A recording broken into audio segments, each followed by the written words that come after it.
नमस्कार, जय हिंद। कैसे हैं दोस्तों? आप सब अच्छे होंगे, मस्त होंगे और तैयार होंगे इस चीज़ के लिए जिस जर्नी पे हम लोग निकलने वाले हैं, जिस पढ़ाई के लिए जिस रास्ते पे आप चलने वाले हो उसके लिए आप तैयार होंगे। आपने मन बना लिया होगा।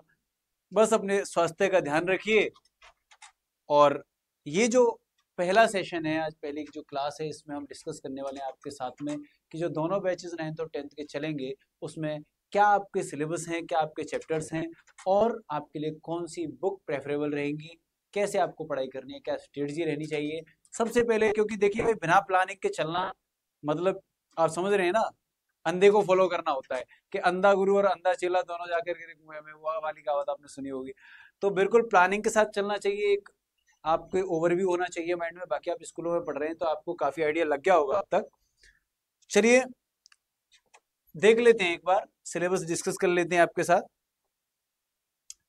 तो जो क्लास 9th है उनके जो चैप्टर्स हैं अभी के हिसाब से, ये जो चैप्टर्स यहाँ पे लिखे हुए हैं ये सारे के सारे चैप्टर्स आपके एनसीईआरटी के हैं।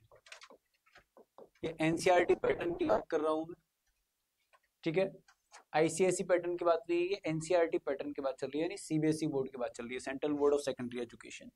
तो उनका जो सिलेबस है उसमें आपका पहला चैप्टर है number system. Number system chapter से आप 8th क्लास से ही वाकिफ है। 8th तक आपने जितना कुछ सीखा है वो सब यहाँ पे यूज होगा। अगर आपको 8th तक का नहीं आता है, मैं तो ये मान के चलूंगा इस बैच में कि आपको 8th क्लास तक का सब बेहतर आता होगा। फिर भी प्रयास करेंगे कि आपको और थोड़ा पीछे से लेके आए, लेकिन फिर भी 8th तक का मैं ये मान के चलूंगा कि आपको अच्छे से नंबर सिस्टम आता रहा होगा। चलिए, पॉलिनोमियल्स भी आप पहले परिचित हैं, ये भी 8th स्टैंडर्ड से आप सीखते आ रहे हैं, तो सेकंड चैप्टर भी हमारा ऐसे ही है। थर्ड है कोऑर्डिनेट ज्योमेट्री। चीजें वही हैं सारी जो आप अब तक सीख के आ रहे हो, कुछ नया नहीं है, बस थोड़ा सा अपग्रेड होना है आपको, ठीक है ना। तो कोऑर्डिनेट ज्योमेट्री, लीनियर इक्वेशंस इन टू वेरिएबल्स, ये चौथा चैप्टर रहेगा हमारा। अभी तक आपने लीनियर इक्वेशन यानी सिंपल इक्वेशंस पढ़ी है इन वन वेरिएबल, है ना। 7th 8th क्लास में आपने ये चीजें पढ़ी हैं। चलिए, इंट्रोडक्शन टू यूक्लिड ज्योमेट्री आपके लिए थोड़ा नया होगा।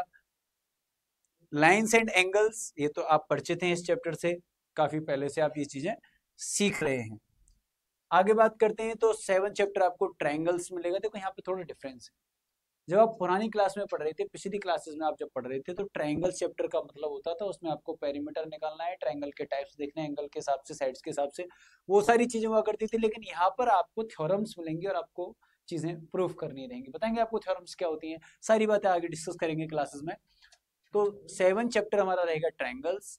8th चैप्टर रहेगा क्वाड्रिलेटरल्स। आप कहेंगे श्याम भैया, तो सारे वही चैप्टर से जो हम पहले पढ़े हुए हैं 6th 7th 8th क्लास में। चैप्टर्स वही हैं, रूल्स वही हैं, लेकिन वो रूल्स कैसे हैं, क्यों है, इस चीज को यहाँ पे प्रूफ करना है यार। यानी हमको यहाँ पे हर चीज का प्रूफ देना पड़ेगा।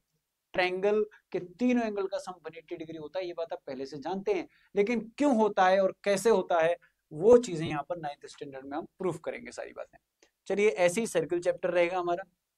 हेरोन्स फॉर्मूला आपके लिए नया है, एरिया निकालने के लिए इस फॉर्मूले का यूज करते हैं और पूरा का पूरा चैप्टर बहुत ही आसान है। ये एरिया निकालने का फॉर्मूला है ट्रायंगल्स का, ठीक है। स्केलिन ट्रायंगल का एरिया आप इससे आसानी से कैलकुलेट कर सकते हो। तो इसका हम सीखेंगे 10th चैप्टर में। 11th चैप्टर है हमारा सरफेस एरिया एंड वॉल्यूम्स, इससे भी आप बहुत पहले से परिचित हैं।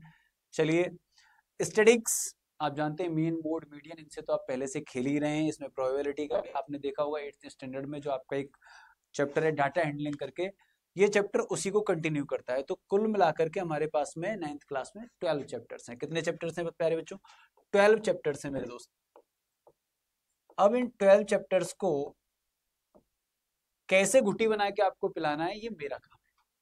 लेकिन आपको क्या करना है, जैसा कि मैंने पहले ही कहा कि आपको अपने टीचर के इंस्ट्रक्शंस फॉलो करने हैं। यानी मैं जैसे जैसे कहता जाऊंगा आप वैसे वैसे करते जाइए, जैसे जैसे मैं प्रैक्टिस के लिए बोलता जाऊंगा आप वैसे करते रहिएगा। अगर मैं यहाँ पर 100% एफर्ट लगाऊंगा आपके लिए, तो आपको सर 200 एफर्ट की मांग करता हूं मैं आपसे। 200% एफर्ट की आपसे मांग करता हूं। आप डबल करेंगे तभी संभावना है कि आप अच्छा मैथमेटिक्स सीख पाए। बाकी सबसे पहली बात तो मैं ये बता दूं कि इसमें कुछ भी हार्ड नहीं है। यानी आपका जो सिलेबस है 9th क्लास का, उसमें हार्ड जैसा शब्द बिल्कुल प्रयोग नहीं करना है। प्रेशर नाम की चीज बिल्कुल नहीं लेनी है। मस्ती मजे करते हुए सारी चीजें सीखनी है। उसको लाइफ में कैसे अप्लाई करना है ये भी हम आपको सिखाएंगे। तो मैंने कहा जैसा कि भैया सिर्फ कंटेंट पे फोकस नहीं होता, लाइफ कैसे जीनी है, मैथमेटिक्स का लाइफ से क्या कनेक्शन है, ये सारी चीजें जब आपको पता होंगी तो मैथमेटिक्स का जो डर है आपके अंदर या मैथमेटिक्स को लेकर के जो डाउट्स हैं आपके अंदर, है ना, कि ये कुछ बेवफा है, ऐसा बिल्कुल नहीं होगा। ठीक है भाई, चलिए क्लास 10th के जो स्टूडेंट्स हैं उनके लिए चैप्टर्स का थोड़ा सा बता देते हैं कि रियल नंबर्स कुछ भी नहीं है।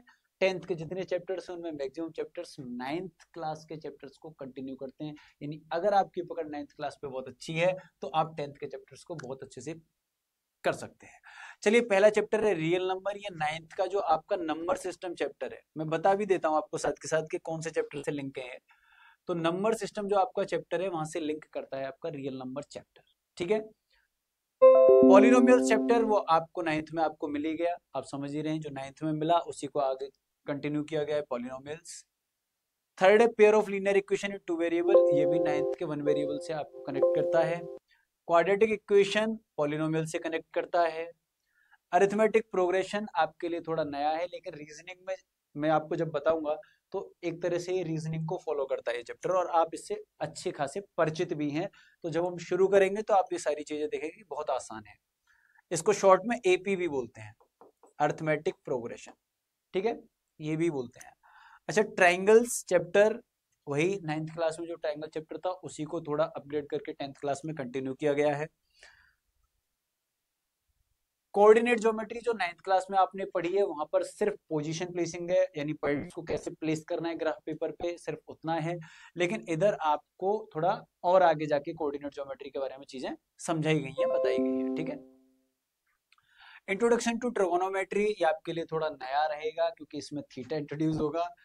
Sine theta, cos theta, tan theta, आप जानते हैं ट्रिगोनोमेट्रिक रेशियोज होते हैं, उन्हीं से रिलेटेड सारी चीजें यहाँ पे रहेंगी। तो चैप्टर एकदम मस्त है, डरने का बिल्कुल जरूरत नहीं है कि क्या आ गया नया, ऐसा कुछ नहीं है।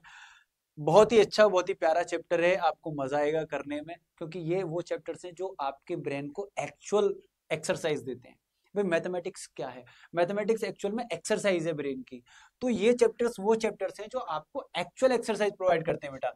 9th चैप्टर देखिए, सम एप्लीकेशंस ऑफ ट्रिगोनोमेट्री, यानी इस वाले चैप्टर को आप रियल लाइफ में कैसे कनेक्ट करेंगे, ये चीज आप इस वाले चैप्टर में सीखते हैं।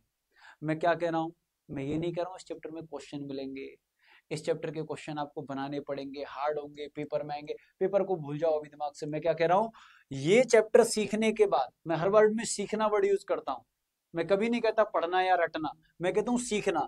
आपको तो मैथमेटिक्स को सीखना है क्योंकि आपकी लाइफ में काम आने वाली चीज है भाई, है ना।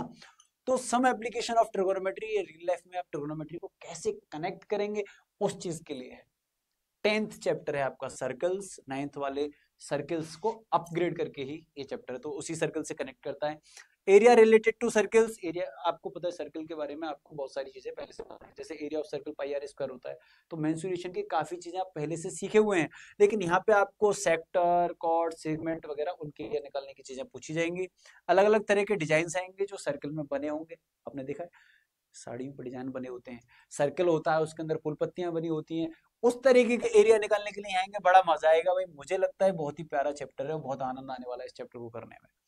Surface area and volumes, another फिर से मजेदार चैप्टर, बहुत गजब का chapter surface area and volumes. ये तो बचपन से करते आ रहे हैं और बार बार करने को मिल रहा है, 9th में मिला, 8th में मिला, 7th में मिला और अब भी मिल रहा है, पिछले कई सालों से सीख रहे हैं इसे हम।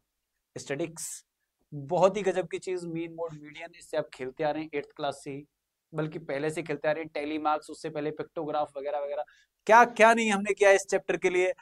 अब भी स्टैटिक्स चैप्टर बहुत मस्त रहेगा, बहुत मजा आएगा, इसको इतने अच्छे से सिखा देंगे आपको कि आपको लगेगा ही नहीं कि कुछ नया कर रहे हैं। आपको पता है श्याम भैया क्वालिटी है, बस यही क्वालिटी है आपके भैया की, कि आपको कभी ऐसा महसूस ही नहीं होने देंगे कि सिलेबस चल रहा है। आपको लगेगा कि पता नहीं क्या पढ़ रहे हैं, मजा आ रहा है, मस्त लग रहा है, और जब आपको बाद में पता चलेगा कि भैया चैप्टर खत्म हो गया। चलिए अगला प्रोबेबिलिटी है, ये भी आप खेलते आ रहे हैं इसके साथ, कि सिक्का उछालो, है ना, सिक्का उछालो, हेड आएगा टेल आएगा, कौन सी टीम जीतेगी कौन सी टीम हारेगी। बहुत मजेदार चैप्टर्स है, मुझे लगता है कि 10th क्लास के लिए भी मैं ये कह सकता हूँ कि पूरे सिलेबस के अंदर कोई चैप्टर ऐसा नहीं है जिसके लिए क्या वर्ड यूज किया जाए, हार्ड वर्ड यूज किया जाए। हार्ड वर्ड को हमारी डिक्शनरी से निकाल दीजिए, सब कुछ इजी है या मॉडर्न है, इससे ज्यादा नहीं है।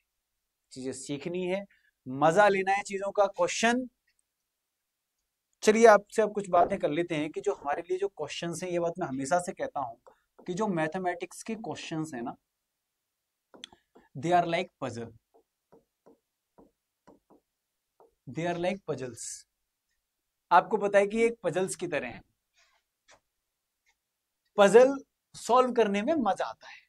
जब आप पजल आपके सामने आती है तो उसको सॉल्व करते हो, आपको मजा आता है। एक बार आप रास्ता भूल जाते हो, जैसे देखा ना वो कि बिल्ली को पानी तक पहुंचाओ, पीछे कॉपी पे बनाता है ना। तो भैया पजल्स को सॉल्व करने में मजा आता है, पजल्स के आंसर ढूंढने में मजा आता है। बिल्कुल मैथ्स के क्वेश्चंस भी पजल्स ही हैं सर, और मैथ्स के क्वेश्चंस पजल्स हैं, तो इनका आंसर ढूंढने में भी क्या आना चाहिए, मजा आना चाहिए।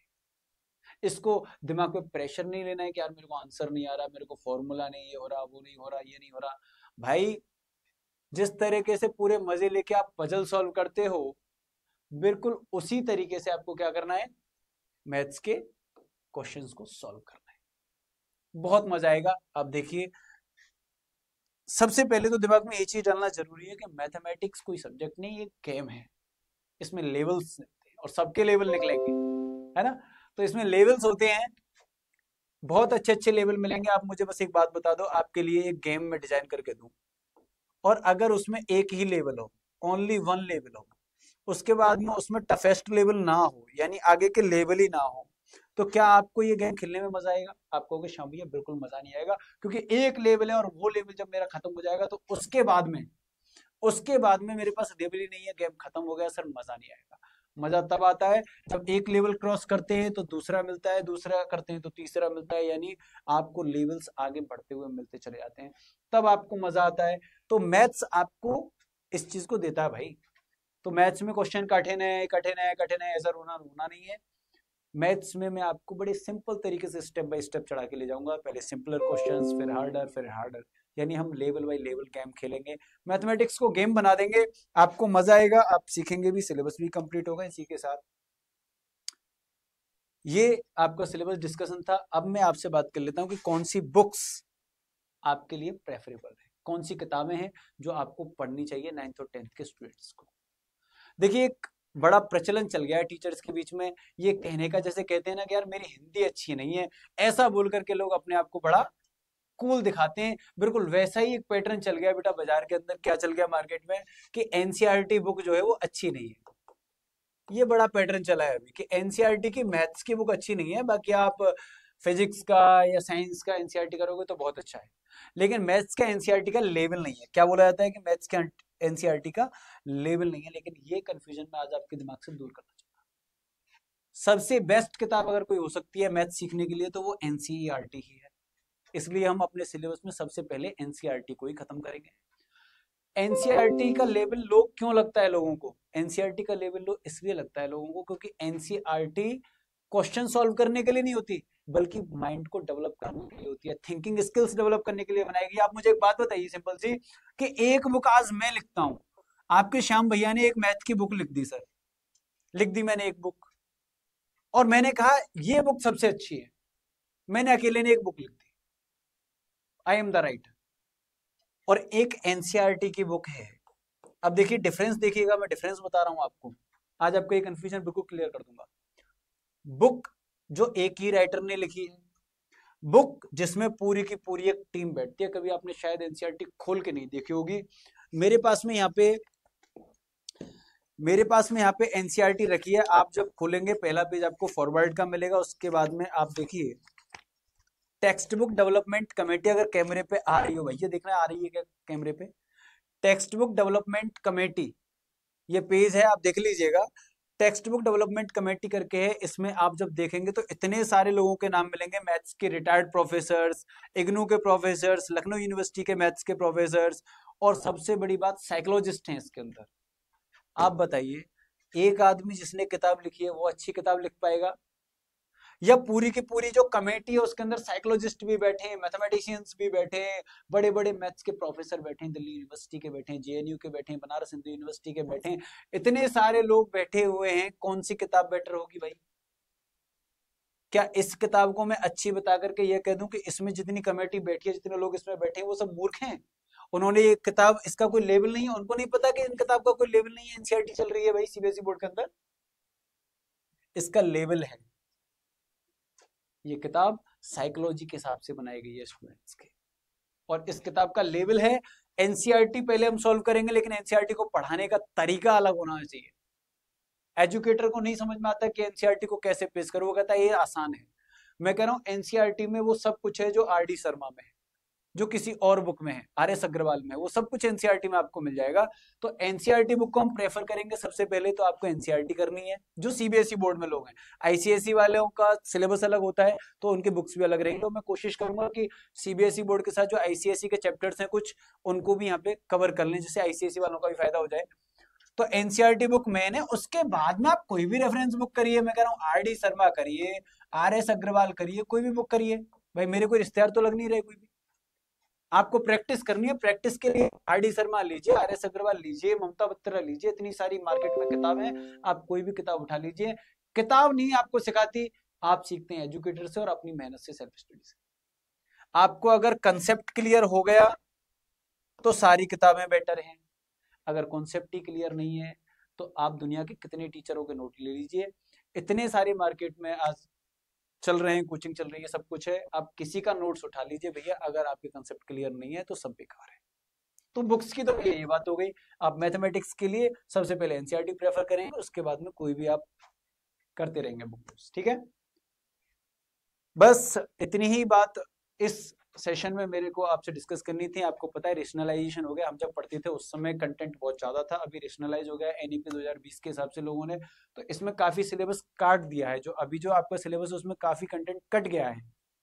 हम आपको सिर्फ इस लेवल तक नहीं लेके चलेंगे, हम आपका लेवल और ऊंचा करके चलेंगे। हम आपको कुछ चीजें एक्स्ट्रा भी सिखाएंगे जो आपको आनी चाहिए, आपके लेवल्स बढ़े। ठीक है दोस्तों, तो अच्छा रहा सेशन, मुझे लगता है मैंने जितनी इन्फॉर्मेशन आपको देनी थी शुरुआत में वो दे दी है। अब सिर्फ हमें क्लास स्टार्ट करनी है, चैप्टर बाय चैप्टर हमें चलना है, और बाकी कमेंट्स में आप जैसे जैसे हमें बताते जाएंगे, जैसे हमारी ऑडियंस क्रिएट होगी, आप लोग शेयर करते रहिएगा अपने दोस्तों के साथ, अपने क्लासमेट्स के साथ, और एक ऑडियंस जब क्रिएट होगी तो लाइव भी आना शुरू करेंगे। बाकी के अभी हम क्वेश्चन डिस्कशन के लिए मे बी संडे को लाइव आ सकते हैं, देखेंगे, और जैसे जैसे ऑडियंस बढ़ेगी तो लाइव का भी रखेंगे, ठीक है। इसी के साथ यहाँ तक की सेवाएं आज इतनी ही करते हैं। आप हंसते रहिए, मुस्कुराते रहिए, व्यस्त रहिए, मस्त रहिए, पढ़ते रहिए। जय हिंद, जय भारत, धन्यवाद।